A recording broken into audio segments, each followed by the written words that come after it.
Olá pessoal, eu queria falar nesse vídeo aqui sobre as diferenças entre esse tempo que nós vivemos e 1964, porque lá atrás, alguns dias atrás eu falei para vocês as semelhanças entre 1964 e hoje. Basicamente eu enfoquei na questão socioeconômica, porque lá em 1964 o que aconteceu foi que as elites se juntaram, uma parte delas significativa ali de 35, 40% pelo menos, com as forças militares, e eles deram um golpe de Estado, porque eles queriam barrar o movimento dos trabalhadores, que era bastante ativo naquele momento. Então você tinha um movimento de greve muito forte, sindicatos que eram bastante atuantes, então no governo João Goulart, por exemplo, nós tivemos até ameaça de decreto de estado de sítio, e aí isso acabou gerando bastante repercussão negativa para o próprio governo João Goulart, Então, pessoal, era uma movimentação muito grande dos trabalhadores naquele momento, Então, as elites dando golpe ali junto com as Forças Armadas em 64 barraram esse movimento dos trabalhadores, e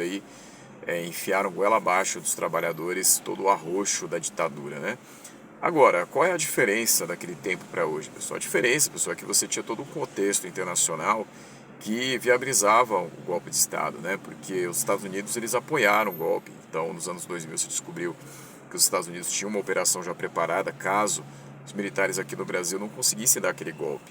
É diferente de hoje, Então, naquele contexto de 64, você tinha a Guerra Fria, que dava uma uma questão aí de apoio, uma justificativa que os militares poderiam utilizar, Agora hoje, pessoal, o que acontece é que você não tem a Guerra Fria, Pelo menos não tem a Guerra Fria como havia naquela época, porque ali você tinha declarado a disputa, declarada a disputa entre Estados Unidos e União Soviética, Era muito claro.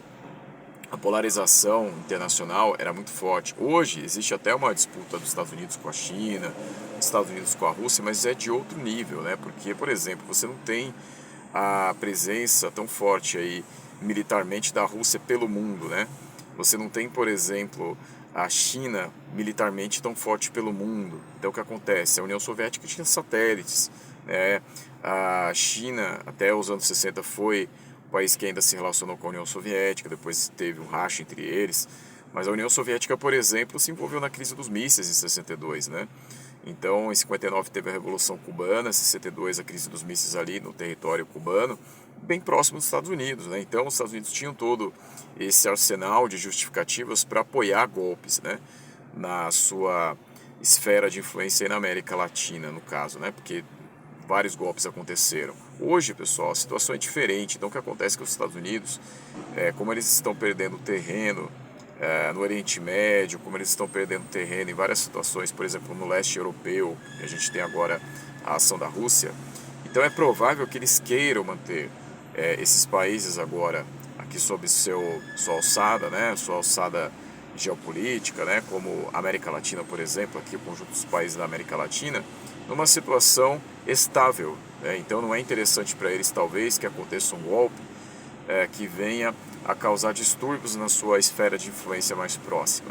Apesar do Brasil fazer parte dos BRICS, isso até a guerra da Ucrânia estava meio frio, Então você não tinha tanto protagonismo para a questão do Brasil nos BRICS, Agora, com a ação da Rússia, o que acontece é que o Brasil tem se posicionado mais, no sentido assim de não declarar um apoio exatamente assim à Rússia tão direto, mas também não declara que é contra, Ele tem uma neutralidade. Isso incomoda os Estados Unidos, mas não chega ao ponto, por exemplo, de você justificar uma invasão, um golpe ao Brasil, um golpe dentro aqui do país apoiado pelos Estados Unidos. Então, o que acontece hoje é que talvez os Estados Unidos estejam disputando a influência sobre o Brasil, Então, como você tem na questão geopolítica e na questão econômica a situação da China se expandir, a China ela disputa mercados com os Estados Unidos, então a disputa é mais nesse sentido, mas não no sentido ideológico como havia lá na época da Guerra Fria, Então, os Estados Unidos e a União Soviética tinha uma corrida que unia vários sentidos, O sentido militar, o sentido ideológico, E hoje é diferente. Hoje você tem a disputa dos Estados Unidos com esses outros atores importantes, porém não no mesmo nível.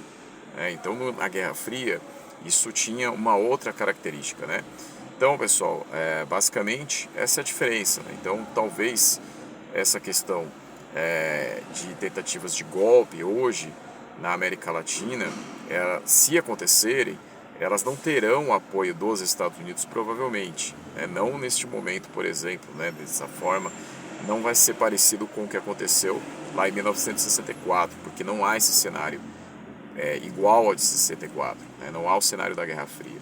Então, pessoal, talvez, se acontecer algum tipo de golpe, né, também a gente não pode contar que os Estados Unidos não vão apoiar mais nenhum golpe na história da América Latina, a gente não pode garantir isso, mas não vai ser provavelmente da mesma forma que aconteceu em 64, ok? Então, talvez os militares daqui não estejam com esse cenário, né, dando golpe. Será que eles estão garantidos internacionalmente? Então essa é a questão.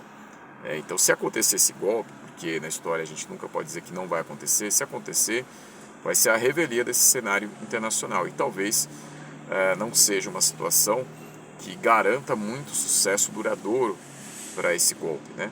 Se acontecer, né? Mas talvez nada disso aconteça. Okay? Então, pelo menos o cenário internacional é diferente. Então é isso que eu queria deixar claro aqui. Então, pessoal, é isso. A gente fica por aqui. Obrigado e até mais.